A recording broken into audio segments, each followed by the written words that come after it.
First, I want to give a shout out to Irish UMC vet. Every morning he does a broadcast called the Morning Muster, and he and another guy named whose YouTube name is Poison Stinger. Uh, Yesterday, listening, briefly touched on the subject of lead-based paint, and I had a minute, so I chimed in and said, I know the real story of lead-based paint, but it's too long to type it in a chat because I'm working. So I told him I'd make this video. My dad was a lawyer, but he started off as an engineer, and he was down in Texas. Went to college, got a degree in engineering. Um, he was born in New Jersey. He didn't move to Texas until he was, I don't know, a teenager, 13 or 14.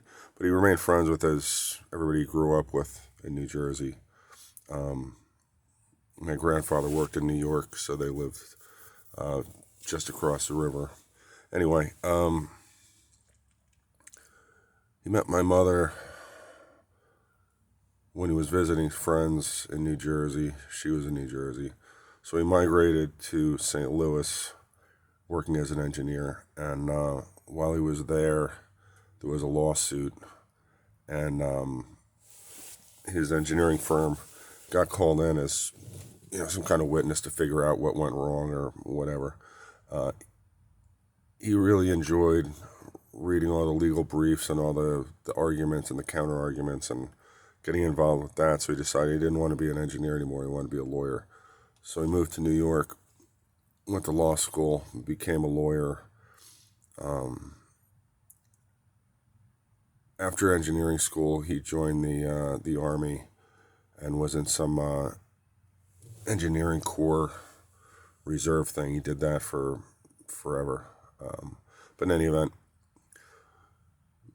so between military status and the legal degree, passing the bar, he ends up working in the state house in New Jersey, and because he was pretty conservative and a reasonably liberal at the time, he would argue against everything, expanding everything.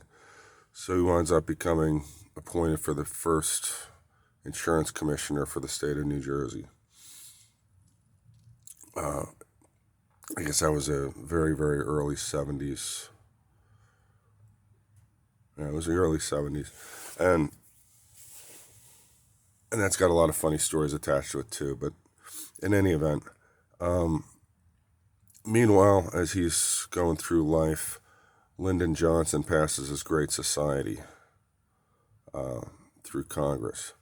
And that basically breaks up poor families. If you're on welfare and there's a father, you basically get nothing. If the father's not in the house, you get a unlimited credit card, so to speak. So between the race riots and the families being broken up, the inner cities are really taking a beating. The school systems in New York City in particular were, collapsing. So in the early 70s, they commissioned a study to figure out what's going wrong. And you can't point out the obvious, that it's the collapse of the family, it's the collapse of, society in general that's causing it. So they had to come up with another thing. So what they came up with, which was sold as reality, was the rich white landlords are renting out these crappy tenements with lead-based paint peeling off the walls, and the lead-based paint is eaten by toddlers, and the lead is accumulating in their brains and causing brain damage. And because of that, that's causing the collapse of the inner cities. And although there was no proof to that, there was no medical testing of children, there was no nothing, story was then as it is today. We don't need facts because we have truth. So once they had that report, they started suing manufacturers of lead-based paint. National Lead was the owner of Dutch Boy Paints and some other brands. I don't remember which, but I remember National Lead being in Perth Amboy, and Dutch Boy Paint was their big brand. But my father, being the insurance commissioner, he got sucked into it because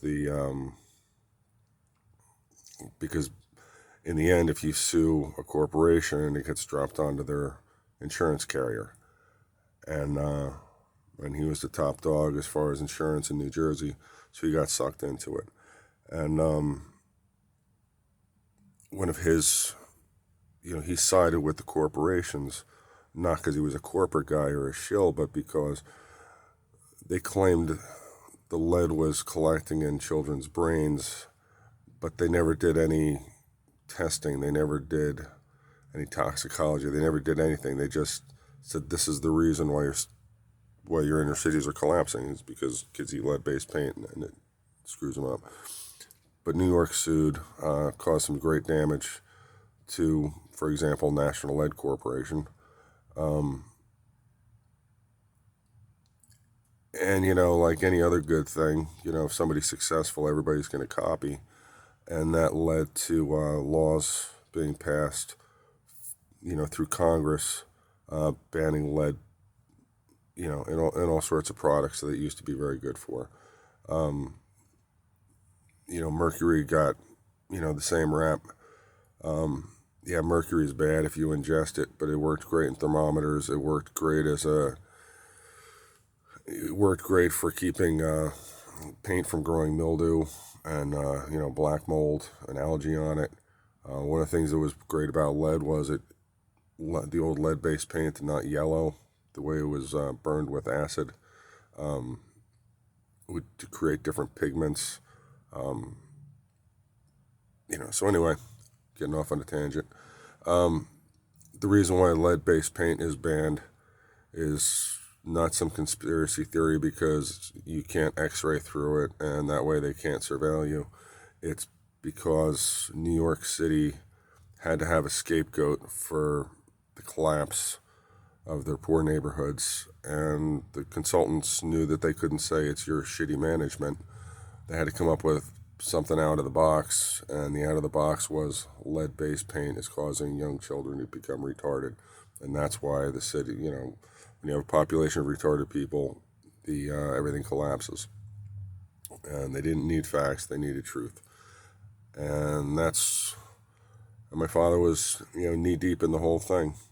And he actually ended up in Washington, D.C., working for Prudential later when the laws were being passed to ban it nationally.